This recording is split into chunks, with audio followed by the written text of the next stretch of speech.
Hello everyone. बेटा देखिए, आज हमने शुरू करनी है अपनी प्रॉफिटेबिलिटी रेशोस। ठीक है, तो प्रॉफिटेबिलिटी रेशो शुरू करने के लिए पहले हमें कुछ और इम्पोर्टेंट चीज़ें पता होनी चाहिए, वो मैं आपको बताता हूँ।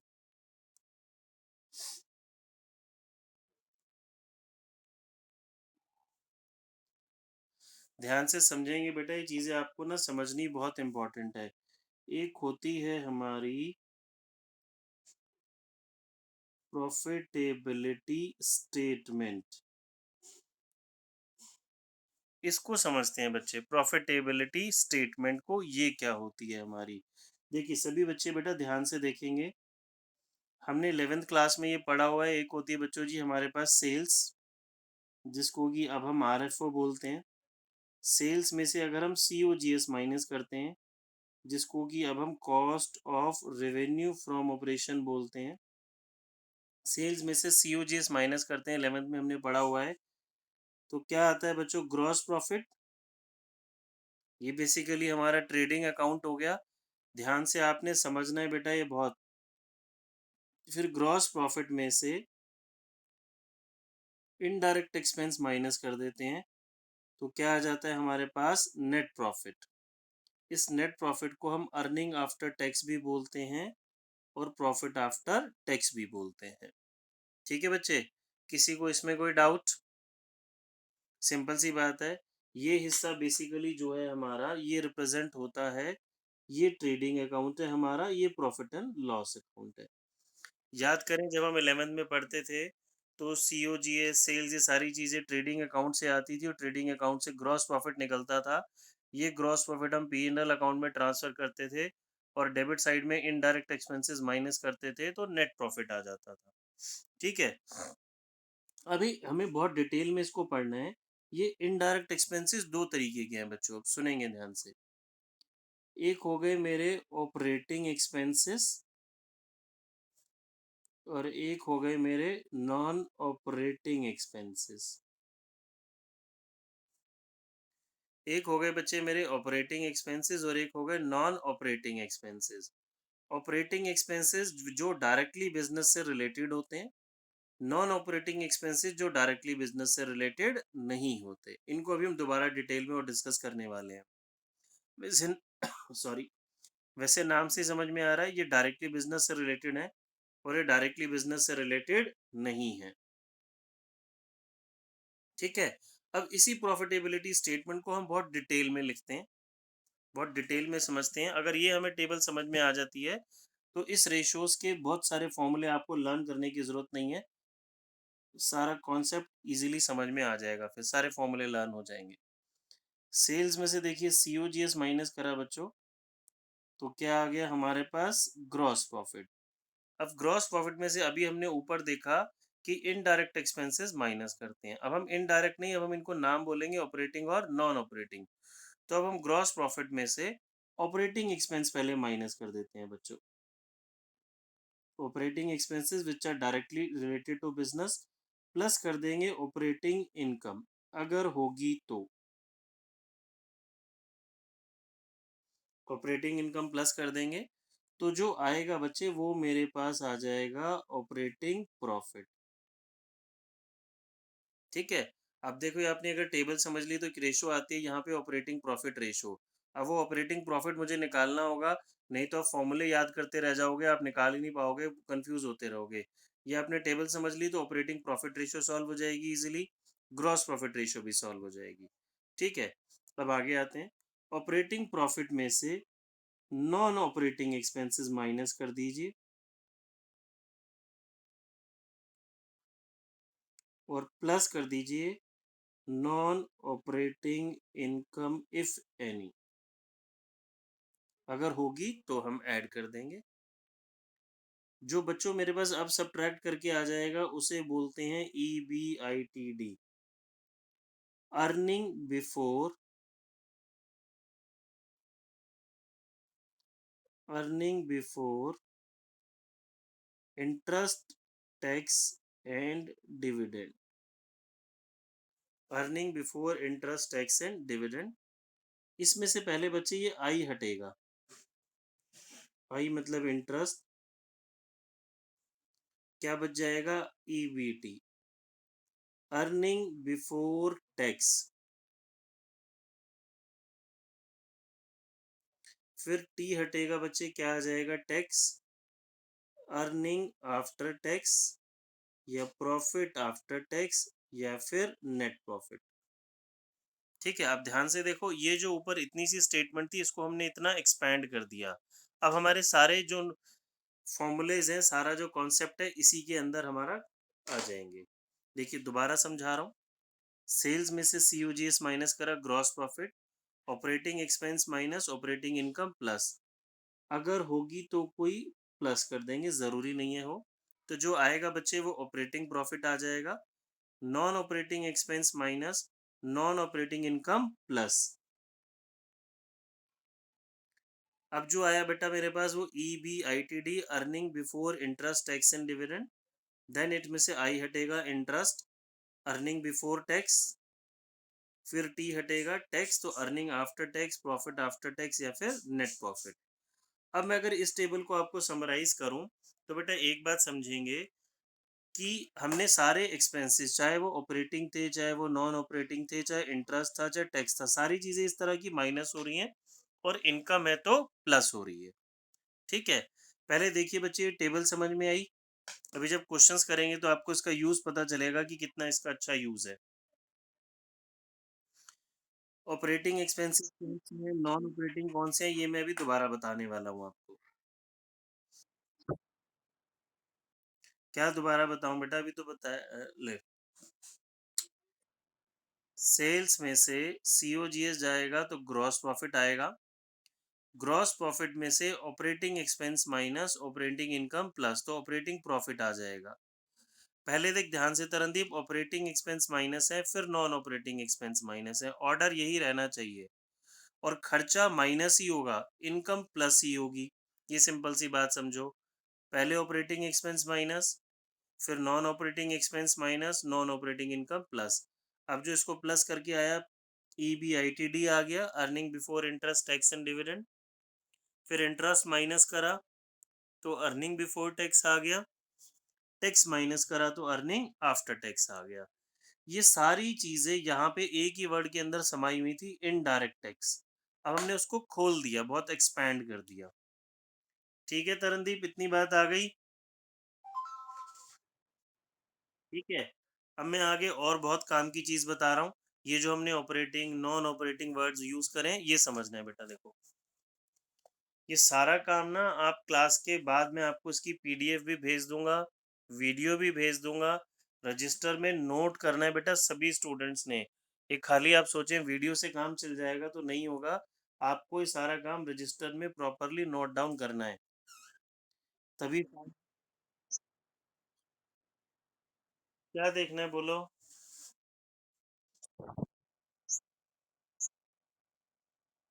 अर्निंग बिफोर टैक्स के बाद बेटा टैक्स माइनस होगा तो अर्निंग आफ्टर टैक्स आ गया।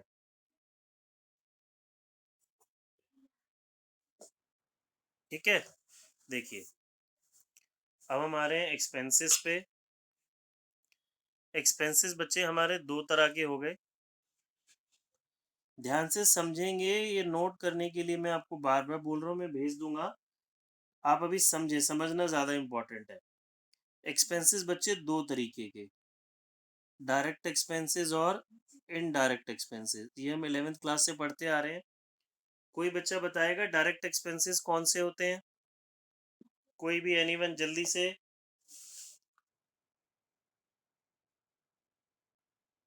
Very good. Direct expenses are those which are debited to trading account, which are debited to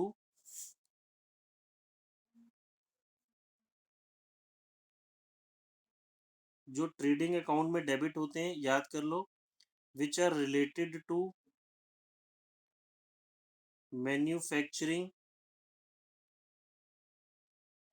purchases और फैक्ट्री, ऐसे हमने 11th में याद किया था।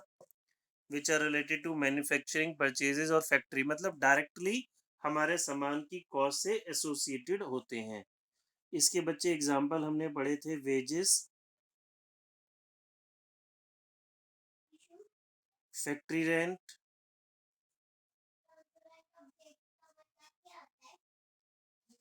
Manufacturing expense, carriage, freight, cartage, इस तरह से बहुत सारे हो सकते हैं बेटा। और एक और इम्पॉर्टेंट चीज़ हमें याद रखना है, ये मैंने आपको 11th में भी समझाया था, कैरेज, फ्रेट, कार्टेज, ये 3 शब्द हैं, इनको मैं शॉर्ट में CFC बोल देता हूँ। अगर इन तीनों में से किसी के साथ भी क्या वर्ड लग जाए, इनवर्ड या फिर CFC ऑन परचेजेस। बेटा CFC कोई वर्ड नहीं है, शॉर्ट में मैंने आपको बता दिया, ध्यान से दोबारा समझ लें। सिर्फ कैरेज, फ्रेट और कार्टेज, या फिर carriage inward, freight inward, cartage inward, ये बेटा 3 शब्द हो गए। फिर carriage on purchases, freight on purchases, cartage on purchases, तो टोटल ये 9 शब्द हो गए बेटा, ये वाले कैरेज, कार्टेज और फ्रेट वाले ही। अगर सिर्फ क्वेश्चन में कैरेज या कार्टेज लिखा है, या उसके साथ परचेजेस लिखा है, या इनवर्ड लिखा है, क्योंकि वो परचेजेस से रिलेटेड होता है, तो ये हमारे कौन से एक्सपेंस हो गए बच्चे, डायरेक्ट एक्सपेंसेस। ठीक है, ये समझना बहुत जरूरी है। ये आप आज वाला काम जितने ध्यान से समझेंगे प्रॉफिटेबिलिटी रेशियोज में, आपको उतनी आसानी होगी। फिर indirect expenses to be debited to, कहाँ डेबिट होते हैं बेटा ये, profit and, yes, profit and loss account में। ठीक है, अब ये दो तरीके के होते हैं। कैसे बनाए इसको, नीचे ले लेते हैं बेटा इसको हम, ये दो तरीके के होते हैं हमारे, ऑपरेटिंग और नॉन ऑपरेटिंग, जैसा कि अभी हमने देखा। मैंने अभी आपको प्रॉफिटेबिलिटी स्टेटमेंट में बताया ना, इनडायरेक्ट एक्सपेंसेस को खोल दिया हमने ऑपरेटिंग और नॉन ऑपरेटिंग एक्सपेंस। बेटा समझने की बात, अगर एक्सपेंस ऑपरेटिंग हो या नॉन ऑपरेटिंग हो, आएगा तो वो प्रॉफिट एंड लॉस अकाउंट में ही। Operating expenses are directly related to business,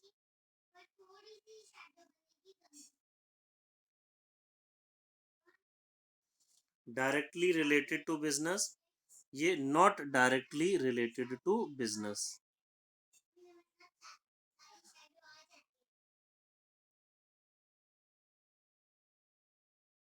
ये डायरेक्टली बिजनेस से रिलेटेड नहीं होते। बेटा समझने की बात, खर्चे दोनों ही ये P&L में आते हैं, चाहे ऑपरेटिंग हो या नॉन ऑपरेटिंग हो, दोनों ही इनडायरेक्ट होते हैं। बट ये डायरेक्टली बिजनेस से रिलेटेड होते हैं, वो डायरेक्टली बिजनेस से रिलेटेड नहीं होते।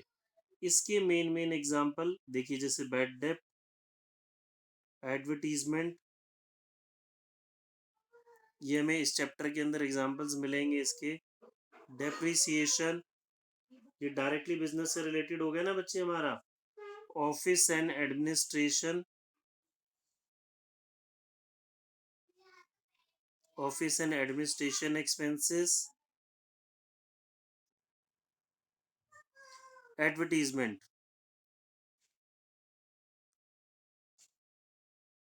Office and administration expenses, selling and distribution expenses, discount allowed. अब एक चीज समझेंगे बेटा, 2 मिनट पेन छोड़ देंगे, इधर समझेंगे, CFC आउटवर्ड, दोबारा बता रहा हूँ, ये CFC कोई वर्ड नहीं है, ये 3 वर्ड्स का कॉम्बिनेशन मैंने कर दिया, बार बार लिखना नहीं पड़ेगा। Carriage outward, freight outward, cartage outward, या फिर CFC on sales, carriage on sales, freight on sales, cartage on sales. बात समझ में आई बच्चों? ये बहुत सारे एग्जाम्पल हो सकते हैं, कुछ मैंने लिख दिए जो इसमें चैप्टर में बार बार आते हैं। अच्छा मुझे बताएं, लॉस बाय फायर क्या प्रॉफिट एंड लॉस अकाउंट में आता है? लॉस बाय फायर क्या P&L अकाउंट में आता है बच्चे? याद करो 11th में।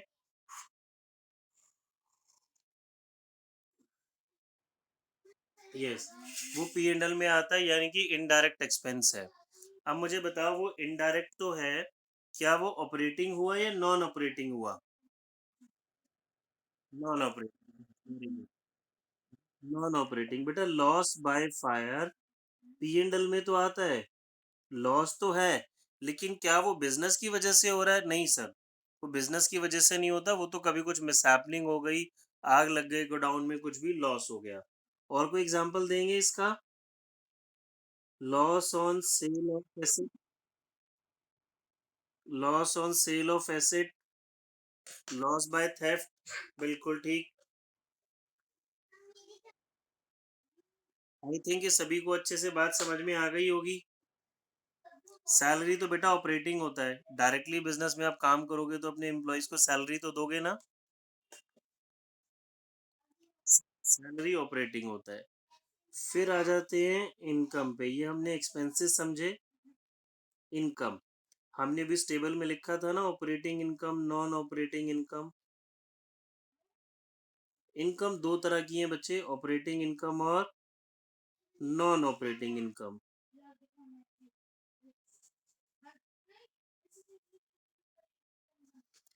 ऑपरेटिंग इनकम वही जो डायरेक्टली बिजनेस की होती है, बच्चे याद रखेंगे। ऑपरेटिंग इनकम के दो ही एग्जाम्पल हैं, discount receive, commission receive. Discount receive और कमीशन रिसीव,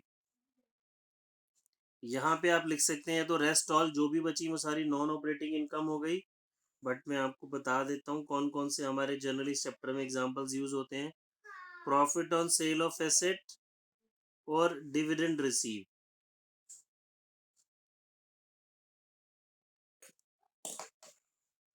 ठीक है,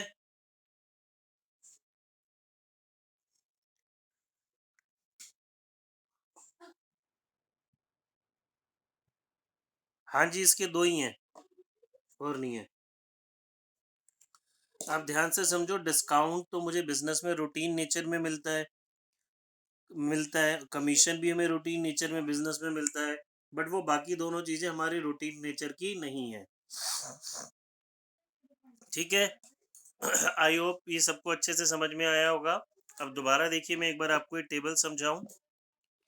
सेल्स में से सीओजीएस माइनस करते हैं तो बेटा ग्रॉस प्रॉफिट आ जाता है। ग्रॉस प्रॉफिट में से ऑपरेटिंग एक्सपेंस माइनस और ऑपरेटिंग इनकम प्लस, तो ऑपरेटिंग प्रॉफिट आ जाता है। अभी ऑपरेटिंग एक्सपेंस कौन से होते हैं हमें समझ आ चुका, ऑपरेटिंग इनकम कौन सी होती है समझ आ चुका, ऑपरेटिंग प्रॉफिट कैसे निकलेगा हमें आ गया। अब बेटा देखो, जब हम अभी क्वेश्चंस करेंगे ना तो एक रेशो आएगी, ग्रॉस प्रॉफिट रेशो। तो ये जो प्रॉफिटेबिलिटी रेशोज होती हैं ये सेल्स के कंपैरिजन में होती हैं, सेल्स से हम अपना प्रॉफिट कंपेयर करते हैं। तो ग्रॉस प्रॉफिट रेशो का फॉर्मूला बन जाएगा gross profit upon net sales into 100, और सेल्स की जगह हम नया वर्ड यूज करेंगे बेटा आरएफओ। ठीक है, अब ऑपरेटिंग प्रॉफिट रेशो आएगी, उसका फॉर्मूला बन जाएगा operating profit upon net sales into 100। अब देखो आपने कॉन्सेप्ट समझ लिया, तो ऑपरेटिंग प्रॉफिट कैसे निकलेगा उसके लिए आपको कुछ रट्टा नहीं मारना पड़ेगा, डायरेक्टली आपको पता चल जाएगा जी ऐसे ऑपरेटिंग प्रॉफिट निकलता है। फिर एक रेशो आएगी हमारे पास नेट प्रॉफिट रेशो, ये रहा formula, net profit upon net sales into 100। अब अगर मुझे सेल्स और सीओजीएस और बड़े सारे एक्सपेंसेस गिवन है और मुझे नेट प्रॉफिट फाइंड आउट करना है, तो मेरे लिए काम आसान हो जाएगा बच्चे। मैं ग्रॉस प्रॉफिट में से सारे एक्सपेंसेस माइनस कर दूं और इनकम प्लस कर दूं ये वाले, तो नेट प्रॉफिट पे पहुंच जाऊंगा।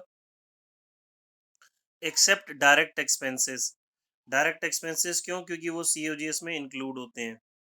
अब सीओजीएस का फॉर्मूला भी हम ऑलरेडी पढ़ चुके हैं, ये ध्यान रखना है।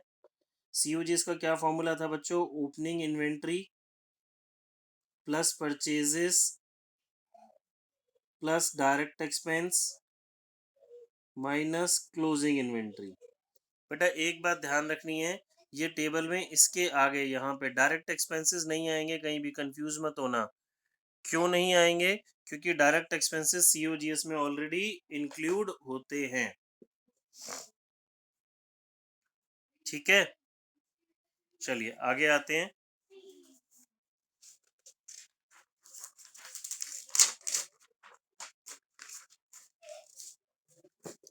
चलिए अब कुछ फॉर्मूलेज लिख लेते हैं।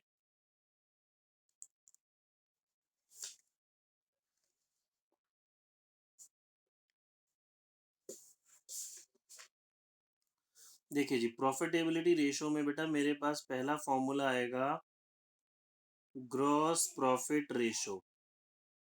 फॉर्मूला क्या हो जाएगा मेरे पास, gross profit upon net sales into 100, और नेट सेल्स को बेटा हमने क्या बोलना है, आरएफओ। प्रॉफिटेबिलिटी रेशियोज में 100 से मल्टीप्लाई होगा, दैट मीन्स इनका आंसर मेरा परसेंटेज में आएगा। अभी हमने ग्रॉस प्रॉफिट निकालना सीख लिया, सेल्स में से सीओजी सब्ट्रैक्ट करेंगे, ग्रॉस प्रॉफिट आ जाएगा। दूसरा, operating profit ratio. Operating profit ratio का फॉर्मूला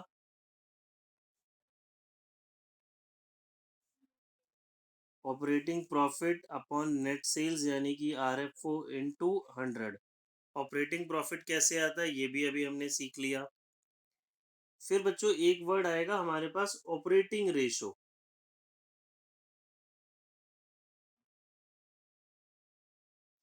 ऑपरेटिंग रेशो जो होता है हमारी, ये कॉस्ट बताता है, जैसे प्रॉफिट बता रहा है ना, ये ऑपरेटिंग कॉस्ट बताता है। तो इसका फॉर्मूला होता है बेटा हमारे पास operating cost upon RFO into 100। अब आप सोच रहे हो कि मैंने इतना बड़ा ही क्यों लाइन खींची है, ये इसलिए खींची है बेटा, ऑपरेटिंग कॉस्ट कैसे आती है। ऑपरेटिंग कॉस्ट या तो मुझे डायरेक्टली गिवन होगी, अगर ऑपरेटिंग कॉस्ट डायरेक्टली गिवन नहीं होगी तो ऑपरेटिंग एक्सपेंसेस प्लस सीओजीएस, इन दोनों का टोटल भी ऑपरेटिंग कॉस्ट होता है। सीओजीएस यानी कि cost of revenue from operation या cost of goods sold upon, plus में हम इसमें करेंगे ऑपरेटिंग एक्सपेंसेस अपॉन आरएफओ। फिर बेटा एक इंपॉर्टेंट हमें बात समझनी है, ये बहुत काम की बात है, बोर्ड के एग्जाम में आई हुई थी, ध्यान 1 नंबर में देखिए, operating profit ratio plus operating ratio, दो रेशो हैं, एक ऑपरेटिंग प्रॉफिट रेशो है और एक ऑपरेटिंग प्रॉफिट रेशो है। इसका टोटल बच्चे 100% होता है, याद रखेंगे इन दोनों का टोटल। दैट मीन्स अभी एग्जाम में एक बारी क्वेश्चन आया था, ध्यान से सुनेंगे मेरी बात। क्वेश्चन में था बोर्ड एग्जाम में जी, operating ratio is 89%। Operating ratio is 89%, then what is the operating profit ratio, बताएगा कोई। Operating 11%, very good. क्योंकि ये 100 है, ये 89 है, तो ये कितना हो जाएगा बच्चे मेरे पास 11। ठीक है। फिर ऑपरेटिंग प्रॉफिट कैसे आएगा, ये हमने सबने लिख चुके हैं, सीख देख चुके हैं। फिर आ जाते हैं जी नेट प्रॉफिट रेशो पे। नेट प्रॉफिट रेशो का फॉर्मूला बच्चे, नेट प्रॉफिट या फिर PAT, profit after tax upon revenue from operations into 100। ठीक है, सभी को आई होप ये बात समझ में आ गई होगी।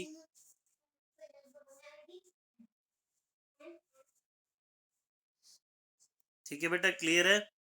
चलिए इसके क्वेश्चंस पे आते हैं। बुक खोलेंगे, ये हमने इसके सारे मेन कॉन्सेप्ट समझ लिए। प्रॉफिटेबिलिटी रेशियोज की हेडिंग में हमारी पहली रेशो आती है बच्चे, gross profit ratio. Question number 112, इससे पहले के तो हम आई थिंक सारे कर चुके हैं।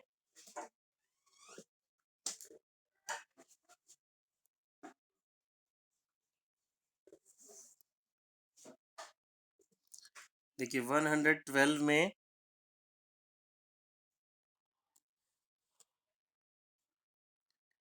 Cost of revenue from operation है, रेवेन्यू फ्रॉम ऑपरेशन है 6 लाख, और ग्रॉस प्रॉफिट रेशो निकालनी है। कैसे आएगी कोई बताएगा बच्चे। ग्रॉस प्रॉफिट रेशो का फॉर्मूला है gross profit upon net sales into 100। आप अपने रजिस्टर में जहां मैंने वो टेबल लिखवाई है, फॉर्मूलेज लिखवाए ना, वो बेशक खोल के बैठे, अगर आपने नोट करे हैं तो यहाँ समझें, आप घर में कर लेंगे बाद में। बताएं बेटा कोई भी, ग्रॉस प्रॉफिट कैसे आएगा। Yes, sales revenue from operation में से कॉस्ट ऑफ रेवेन्यू क्या हो जाएगा माइनस, तो ग्रॉस प्रॉफिट आ जाएगा। फिर formula gross profit upon RFO into 100। Next 113, gross profit है, रेवेन्यू फ्रॉम ऑपरेशन है, सेल्स रिटर्न है। बेटा formula gross profit upon revenue from operation into 100। Revenue from operation net sales ही होती है, या दैट मीन सेल्स रिटर्न की जरूरत नहीं है, कंफ्यूज करने के लिए दिया हुआ है। Question number 114, gross profit ratio निकालना है। नेट सेल्स गिवन है यानी कि आरएफओ, और ग्रॉस प्रॉफिट गिवन है ऑन कॉस्ट। अगर ये ऑन सेल्स होता तो क्वेश्चन बहुत इजी था, डायरेक्टली आप इसका 4 लाख का निकाल लेते 25% ग्रॉस प्रॉफिट, बट एक कॉस्ट का गिवन है। ऐसे बच्चे हमने बहुत बहुत सारे क्वेश्चंस किए, आप ट्राई करिए एक्स लेट करके। 2 मिनट दे रहा हूँ सभी स्टूडेंट्स को, ट्राई करेंगे बेटा फटाफट से, और रीजॉइन करना है।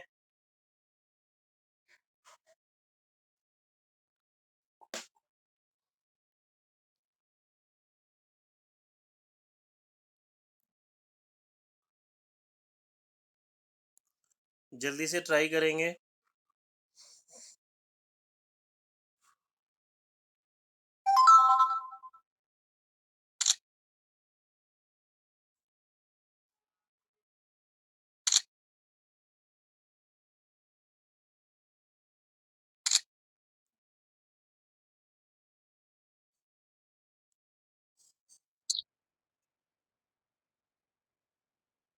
करो, आप करो, आप सभी बच्चे करेंगे बेटा।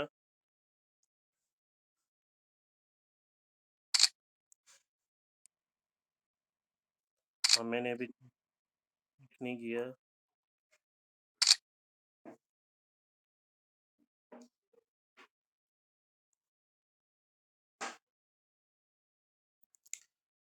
सभी बच्चे करेंगे बेटा, बाकी लोग भी तो ट्राई करो।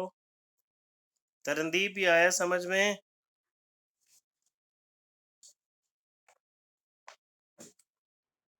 करा कुछ हुआ? एक्सलेट करके कितना आया कॉस्ट अभी?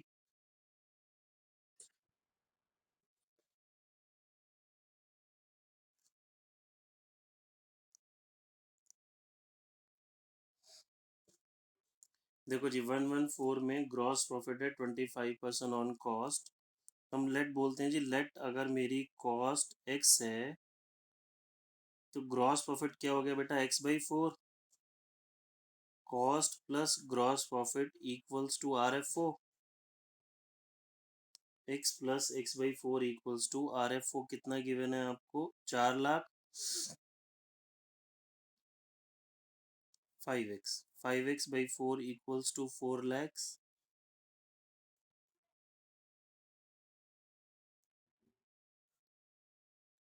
यहाँ से बच्चे मेरे पास x आ जाएगा 3,20,000। x क्या लेट किया था हमने? कॉस्ट।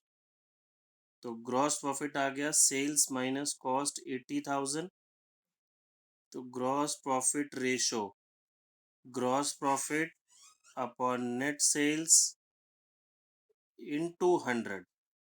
इनटू 100 मतलब बच्चे मैंने पहले भी बोला प्रॉफिटेबिलिटी रेशियोज में इनटू 100 होगा, बिकॉज ये हमारी परसेंटेज में आती है। देखो बेटा सिंपल था, किसी को कोई डाउट है तो पूछें।